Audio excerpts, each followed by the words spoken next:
নমস্কার, আমার কিছুক্ষণ চ্যানেলে আমি কাজল দত্ত রায়। আমি আপনাদের স্বাগত জানাই। শারদ শুভেচ্ছা একটা প্রবন্ধ পড়ে শোনাচ্ছি। শিশু বালিকাকে দুর্গজ্ঞানী লক্ষ্মী রূপে পূজা করি, অর্পণ করে তার চরণে ভক্তি।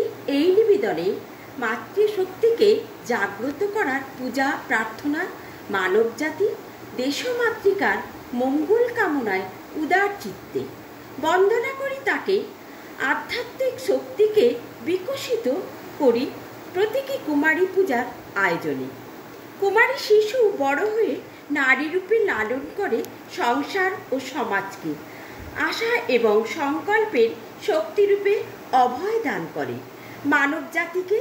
বেহুলা তার মৃত স্বামীকে ভেলায় নিয়ে ভেসে যায় আশায় এবং কর্তব্যের সংকল্পে বুকে নিয়ে। জানকী রাজরানীর গরিমা ত্যাগ করি সন্ন্যাসিনীর বেশে সঙ্গী হয় স্বামীর।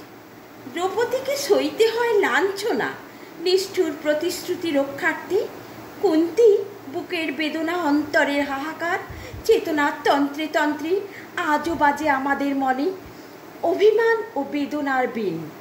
হে মহামায়া, জাগো জাগো, কল্যাণময় করো ধরিত্রীকে। উৎসবের দিনগুলিতে সবাই ভালো থাকুন।